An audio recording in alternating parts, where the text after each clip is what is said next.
Welcome to Better Teaching, Only Stuff That Works, a podcast for teachers, instructional coaches, administrators, and anyone else who supports teachers in the classroom. I'm Gene Tavernetti, your host for this podcast, and my goal for this episode, like all episodes, is that you laugh at least once and that you leave with an actionable idea for better teaching. A quick reminder, we will only be sharing stuff that works, no cliches, no buzzwords.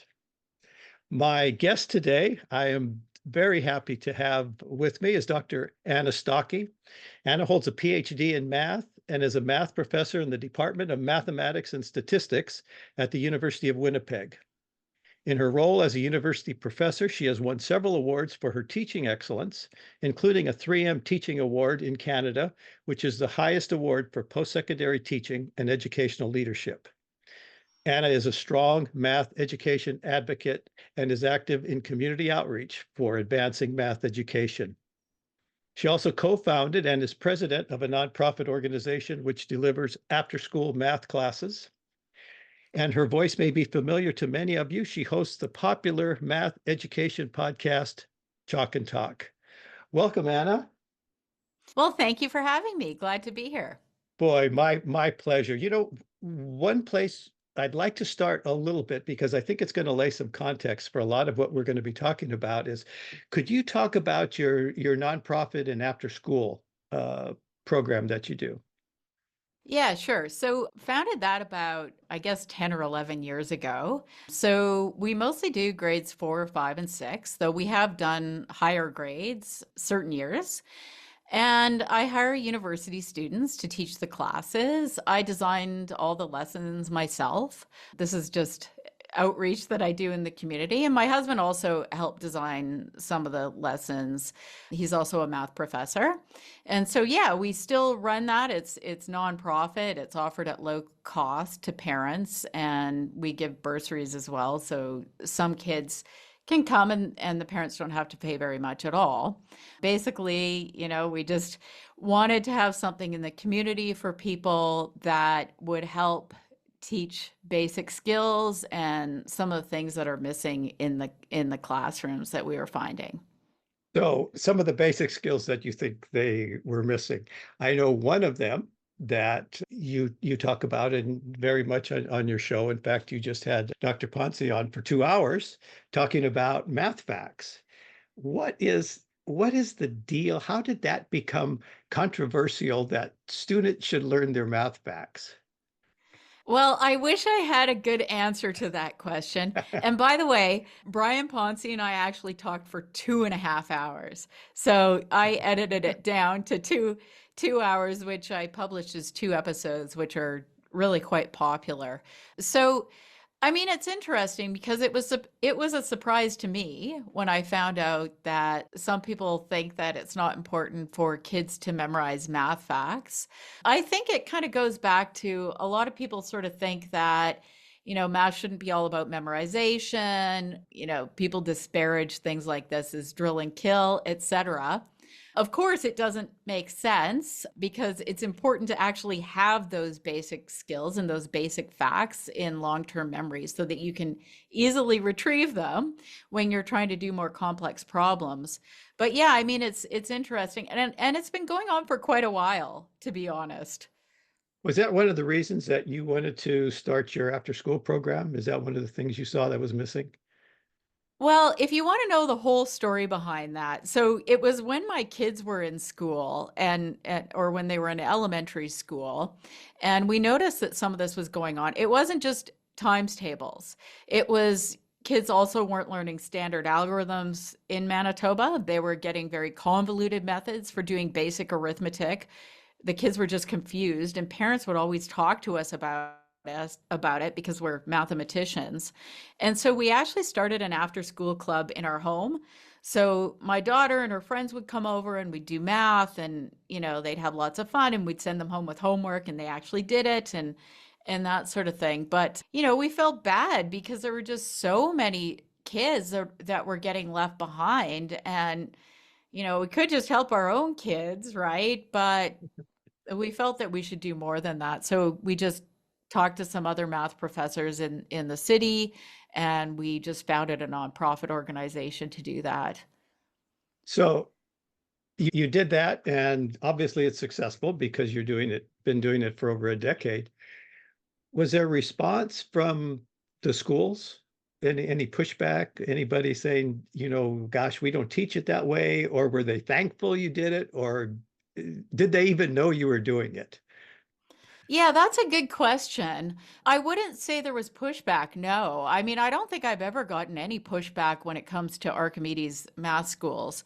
I get lots of pushback about my advocacy, my public advocacy, but not about Archimedes math schools. In fact, the principal at our daughter's school even kind of promoted it. So, yeah, so it's kind of funny. But yeah, no, that actually hasn't been controversial and students attend and usually we have a pretty long waiting list even. And it's actually really good for the students we hire to teach the classes too. A lot of them are in the education program and they're becoming teachers. So they learn a lot from it. They get experience working with kids and learning how to teach math properly in sort of more traditional way. So I know that you're in the Department of Math and Statistics, and I know that there's a separate Department of Education. So you just mentioned that you have students working for you who are becoming teachers, who are obviously in the Department of Education. Is there any sort of ever coordination, talking back and forth between the math department and the people who are preparing math teachers? Oh wow, you're asking such tough questions already. Okay, so that's a good question. And I'm going to be kind of careful about how I answer that. So it's interesting that you asked this because there are two separate departments and as you mentioned I'm a mathematician. I'm not an education researcher at all. I'm a math researcher. I have no plans to ever do education research. And that's a good thing because for my advocacy, I have nothing to lose and nothing to gain, right? I'm a full professor. Right. I don't do education research, so I have nothing to promote here, right? So I can kind of just tell it like it is, which I do. Now we have developed courses in our university. We have two courses for elementary school teachers, so K to 8 teachers. They're specifically for K to 8 teachers, which kind of go deep into the K to 8 material. We did communicate a little bit with the Faculty of Education on that. That's true, definitely. And actually, most of the students that I teach that are in my math classes that I teach are actually becoming high school teachers.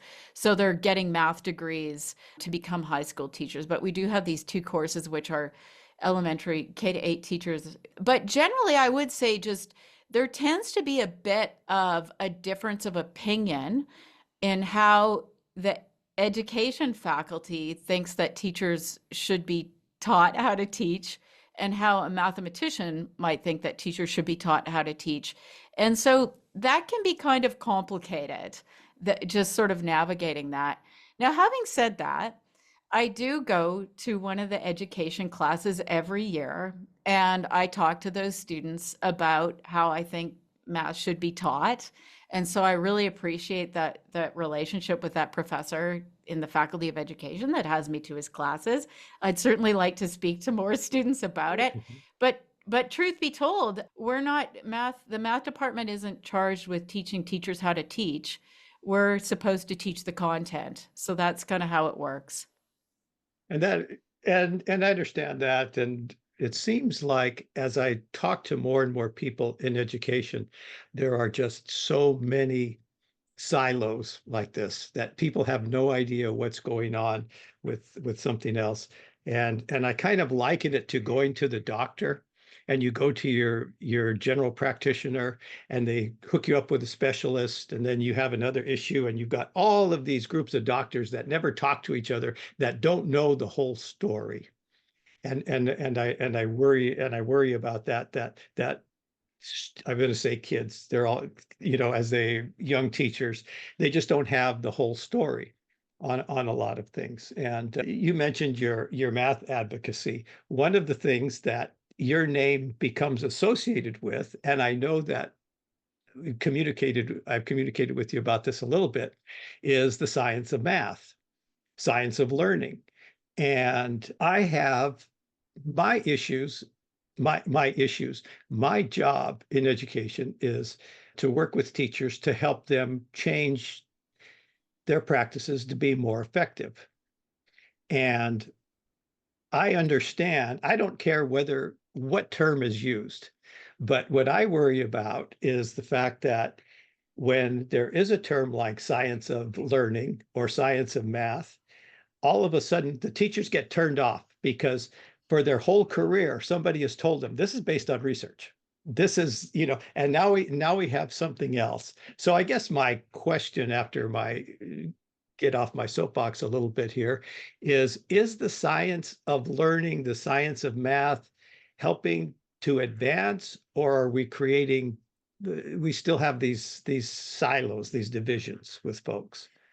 Okay, so sure. So first of all, I'd sort of say that you kind of hit the crux of the issue there in that absolutely. And when I talk to reporters and various people, they'll say, "Well, you can find research and education that supports almost anything." And that's precisely the problem. Okay? So there is just, let's put it this way. So in education research, the standards are quite low. And I'm being very blunt here, and I know I'm going to ruffle some feathers with these statements, but it's true.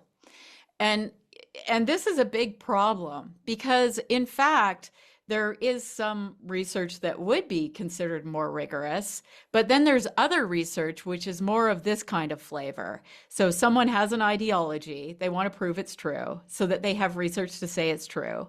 And so they conduct some study which is just an absolutely horrible study, right? There's likely no control group. They might just be interviewing students, and it's biased towards the program that they're trying to promote. And then they can publish a paper on it, and then they can go around and sell a product and say they've got research to back up the product. And that's actually the whole issue, right? So that's how I see the science of math as being really helpful, in that it's going to sort of help push forward research that actually is rigorous, because there is some research that actually is well set up, that's well designed, and let's look at that research. And if we could sort of get to a point where we can tell the good research from the bad research, that would be a really useful thing in education. I mean, I saw this in my own kids' school. They were going around giving these articles that had been published in education journals, believe it or not, that were saying that standard algorithms are harmful. And that's just nonsense, right? So I sort of see the movement as being a way of getting through all this, right? For moving actual high quality research forward, and sort of maybe if we could kind of help teachers to determine what high quality research looks like. So I think it actually is a good thing. Mm. I mean, I know you don't like the phrase. The phrase science of math, I didn't come up with that phrase, right? And the phrase itself doesn't make sense to me. Right? Science of Right. math. That's Yes. my issue Yes. with it. It's Yes. but I think, these are good people, like strong researchers doing really good work, and it's a movement, right? And it has to have a name. So that's the name. Would it matter if it had a different name? No, it wouldn't. A lot of people feel threatened, and so there's going to be pushback. I've been training teachers for, gosh, 20 years. And I never say, maybe one time during the entire day, I will share some research. And the reason that I don't do that is because I don't have to, because I've been in enough classrooms to describe what's going on in their classrooms and what's not working, and they're just shaking their heads and they're happy to hear something that might work. Well, and it comes from that body of research, but I don't say this is the research, because then they convince themselves. Because one of the things that you just said that I absolutely agree with is that once you have this science of whatever, then you have leaders in it. And then you have people who don't know what it's about, but they act cult-like. It's like, well, Anna said it. Anna said it without even thinking about it.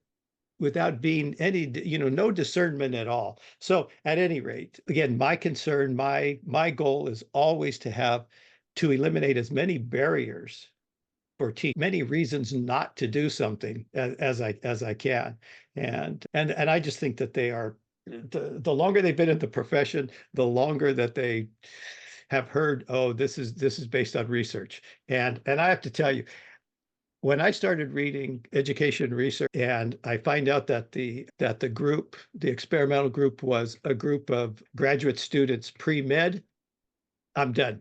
I that's not going to help me with my second graders. So I agree with you. There's a lot of research that's good and some that bothers me a little bit. So let me go back to something else that you said. You talked about K-8, that you have a chance to work with some K-8 folks. There has been some discussion about that all math, regardless of the grade level, should be taught by math specialists. What's your thought about that? Okay, I have a lot of thoughts about that. So actually, when I started out in math education advocacy, it started at this because of this, because we had a lot of students coming in to the education program. And here in Manitoba at that time, they had to take one math course, okay? And one math course from the math department. And what we found is that a lot of the students had severe difficulties with math. So I'm talking not being able to add fractions, not being able to figure out a percent, say, very basic math, and also a lot of math anxiety. And this was very concerning to me, right? Because in Manitoba, when you're certified as a K-8 teacher and you're a K-8 teacher, you teach all subjects, including math. And so at that time, I kind of thought that math specialists were the answer. And over the years, I've changed my mind on it for a couple of reasons. One is, well, what is a math specialist? Okay. Because what I've found oftentimes, like the math consultants in the ministry or in various levels, they often don't even know much math, but they certainly belong to some, they'll have some ideology about how math should be taught, because that seems to be how you get in that position. Okay. And so what would the math specialist look like, right? Like, would they know the math? Would they know a lot about teaching math? So I don't know. But I do think that we need to give teachers good resources. And I think that's really the problem. So what I see going on a lot is we have teachers going into schools, and I've tried to work hard on this. Now our teachers here in K-8 have to take 2 math courses. So that's definitely an improvement. But I think a lot of times we have teachers going into schools who maybe aren't that strong in math themselves, but then they also have really bad resources to work with, where the math is all convoluted, it's not explained well, and that sort of thing. So I think sort of the answer is to work on providing good resources for teachers. And I've been talking to a few people lately, and people who have developed resources for teachers.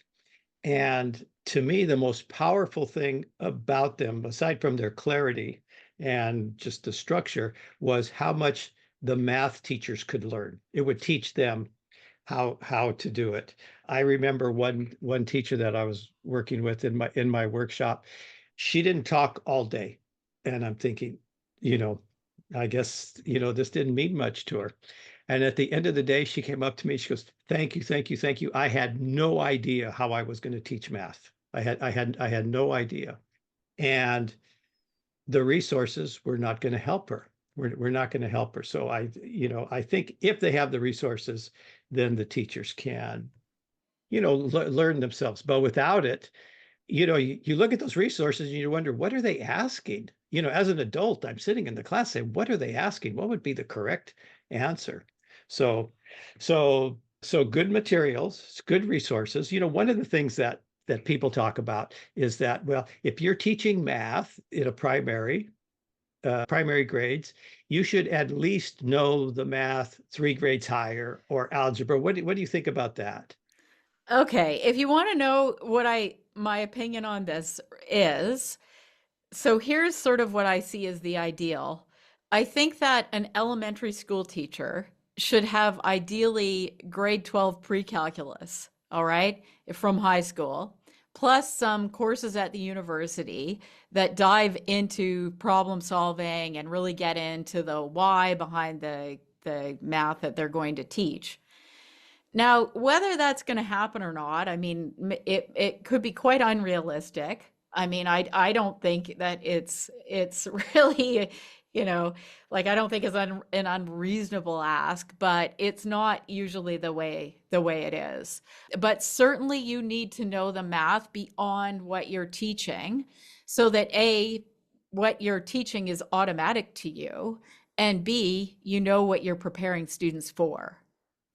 How about going backwards? Let's say you're a high school teacher. What do you need to know about what happened in the prior grades? Do you need to know that, or you just hope that they're ready for you? Well, how could you not know it if you're teaching high school, right? So if you're teaching high school, you must clearly know the math that comes before that, right? Well, you know the math. I don't know if it's knowing the math, but knowing. Let me give you a story. So I'm working with a middle school math team, and we have the sixth, seventh, and eighth grade teachers. And so at that time in California, everybody was taking algebra in eighth grade. So I had the eighth grade teachers, the algebra teachers, choose a standard that the whole group was going to work on. So they chose an algebra standard. And then with the seventh grade team, they decided what would be the prerequisite standard to be able to do that in seventh grade that would prepare them to do the eighth grade standard and down to sixth grade. So the sixth grade team worked on what the seventh grade would need, seventh grade to eighth grade. And so this, does that make sense? What I'm I saying? think So so, they're yeah. okay. So they're all working on a similar standard, but in prior grade levels. So the sixth grade team, they didn't have to teach the lesson, but they got up to discuss how they would teach this particular standard.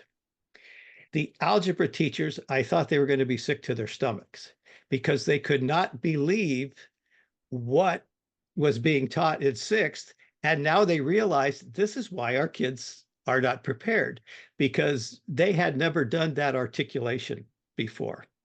And so it makes me think how important the articulation is and how not only what the content is, but how it's being taught so that when they get to the prior or the subsequent grades, they're ready for it. Yeah, so I see it as going the other way.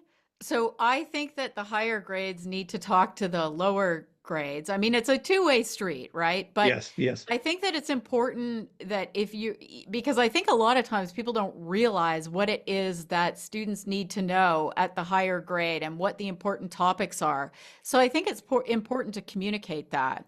So the example that I would give is at the university level, and sometimes we'll have high school teachers ask us what subjects are really important for them to concentrate on for those students to know so that they can do well in calculus. And what they think is important isn't always what we actually need the students to know, right? Right, So right. that kind of communication is really important. Yeah. And again, it's another one of those things that doesn't happen for a variety of reasons. I have a theory I want to share with you. New topic, Anna. Here's my theory. And it kind of goes back to math facts. All right. Teachers are told, teachers are told that, there's lots of ways to solve problems. There's lots of ways to solve problems. And I agree with that. And, but 6 times 7 is not a math problem. So we're using problem for a 6 times 7 versus a problem where we're asking for some sort of application or something. And so I think the vernacular is confusing, because it's okay if well, just let them write out the sevens because that's how they do it. Everybody's different.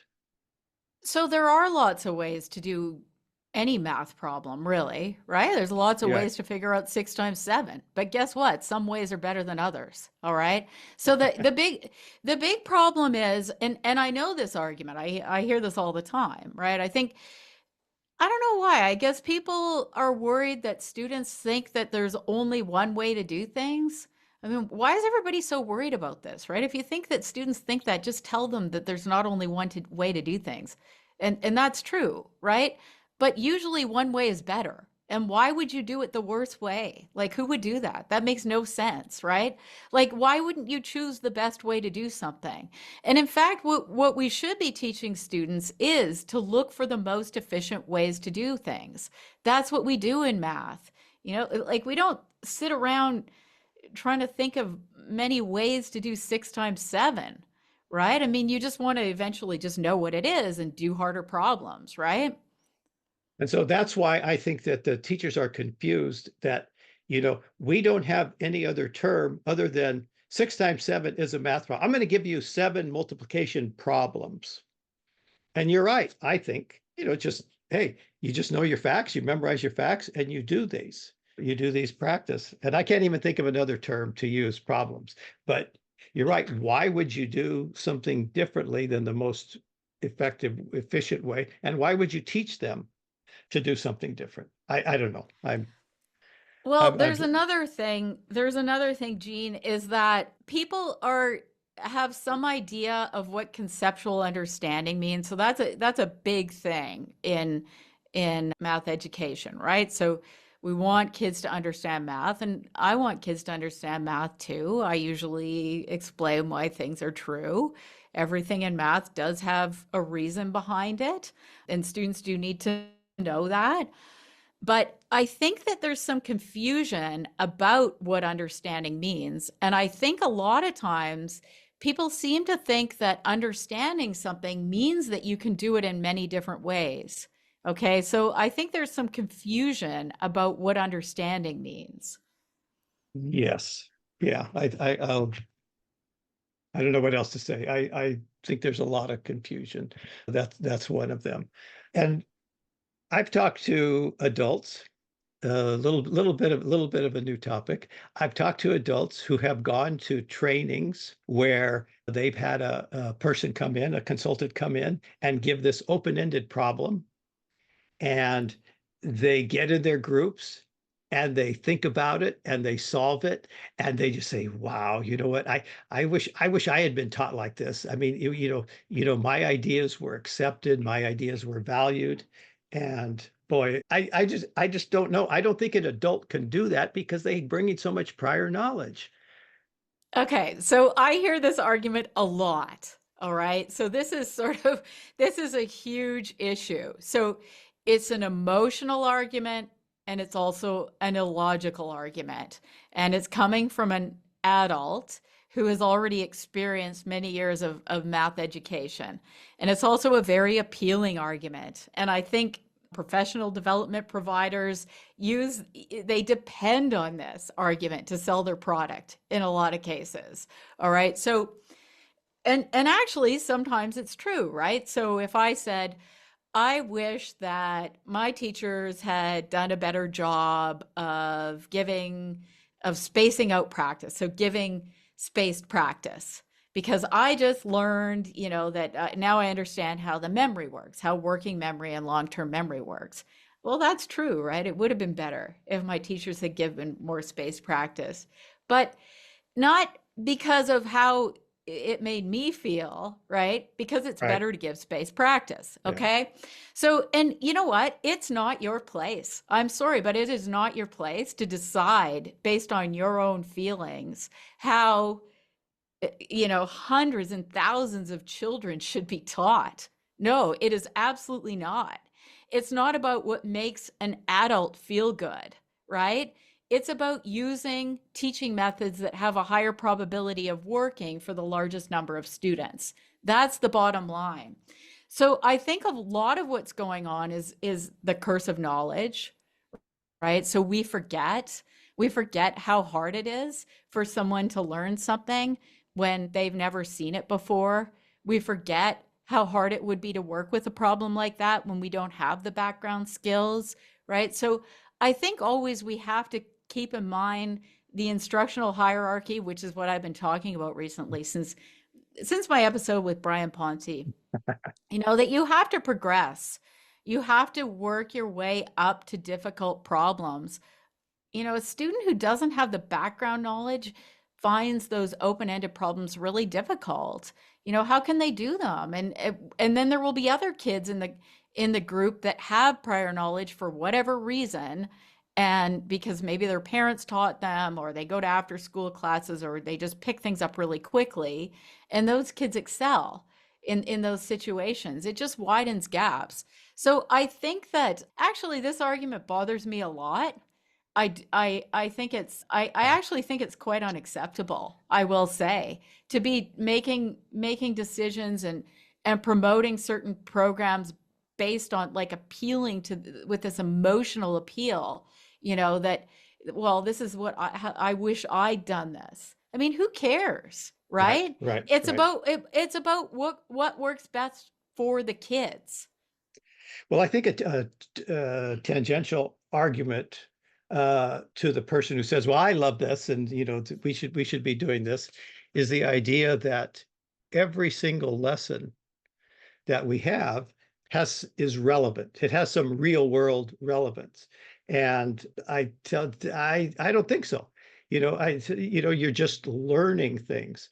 I know I was challenged once. When I do a training, I do a sample lesson, and that was the question from these math teachers. So what? So now they know this. I said, well, what if you took a shop class, and the teacher at the beginning of that shop class, at the beginning of the year, would hold up a birdhouse.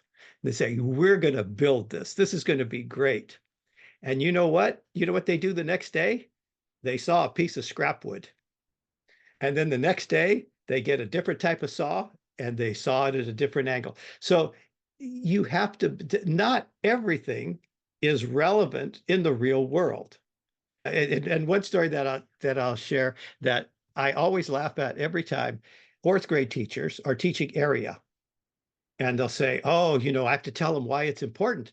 And the most common story is, someday you're going to have a house, and you're going to buy a rug, and you're going to need to know the square footage. And I just laugh, and I tell them, you know what? There's a guy for that.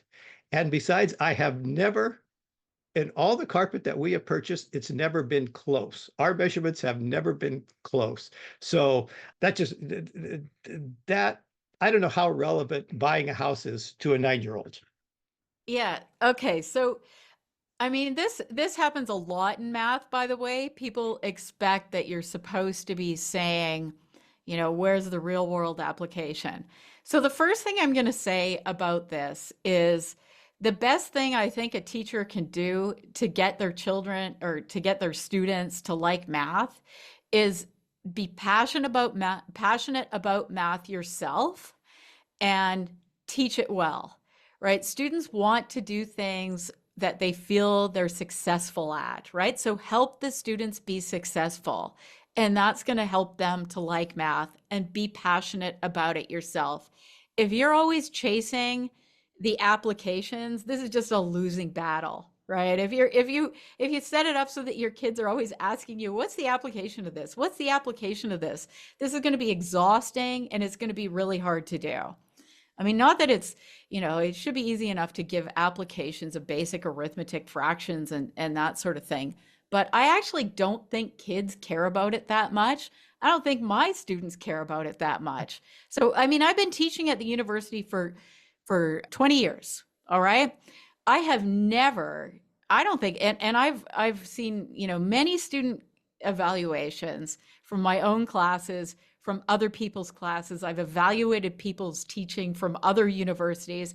I don't think I have ever seen a student write down that they were upset because there weren't enough applications. As a matter of fact, the students tend not to like the applications. That's the truth, okay? Yeah. Especially students who struggle with math, they really struggle with the application piece of it, okay? So I actually don't think that the kids care about it as much as the teachers maybe think they should care about it, or maybe the teachers, it could be teacher imposed, right? So I would just say, the most important thing is just teach the math well and be passionate about math. And do we do this in other subjects? Is everybody going around saying, why should I read Shakespeare? I mean, all the things that I learned in school and university that I don't use today, I mean, most of the things. But was that wasted time? Of course not, right? Yeah. Like that's the other thing is some of this stuff that you learn, you end up using it in ways that you don't realize. Like math teaches students to be logical. It teaches them to understand mathematical definitions. It teaches problem solving, all sorts of things like that. So 13-year-old middle school kid says, yeah, but Miss Stokke, why do I need to know this? Why do I need to know algebra? What's a good response Oh yeah, to you're that asking kid? such great questions. Well, okay. So I would say nothing in this modern world that you enjoy, really, your phone, your laptop, whatever it is you're doing, would be possible without math. So it is the root. It's the root of the sciences, engineering, data science, AI, technology, economics, business. Without it, none of those fields would exist. Okay, so, and taking math opens doors. Students have lots of opportunities. What do we do when we try to recruit students to the math program? We send them a list of jobs that they can get with math, right? Most of the highest paying jobs involve a fair amount of math background, right? For algebra, you asked me about algebra. Well, if you're going to study anything that has science or technology related or business related, you're going to use algebra, right? It makes solving really difficult applied problems possible. So that's probably what I'd say. I have a feeling it doesn't matter what you tell a 12 or 13-year-old anyway. That's it. Yeah, But probably. if they were successful, they'd keep coming back. And I think that's the key. Kids are motivated by success. Absolutely. And effective teaching, they learn more, they come back, and that's it. Anna, God, it has been a pleasure. Is there anything you would like to share before we leave? Well, okay. So I guess I would say consider listening to my podcast. It's called Chalk and Talk. And I have lots of experts on to talk about math and education more generally. So, yeah, that's about it. But it's been an absolute pleasure. Thank you so much for having me. Well, thank you, Anna. And if you are enjoying these podcasts, then please give us a 5-star rating on Apple Podcasts. And you can find me on Twitter or X at gtavernetti, or at my website, tessc.com, which you will find in show notes. Anna, a joy. Thank you so much. Thank you. If you are enjoying these podcasts, please give us a 5-star rating on Apple Podcasts. And you can find me on Twitter X at gtavernetti and on my website, tesscg.com. That's TESSCG.com, where you'll get information about how to order my books, Teach Fast, Focused Adaptable Structured Teaching, and Maximizing the Impact of Coaching Cycles. Thank you for listening. We'll talk to you soon.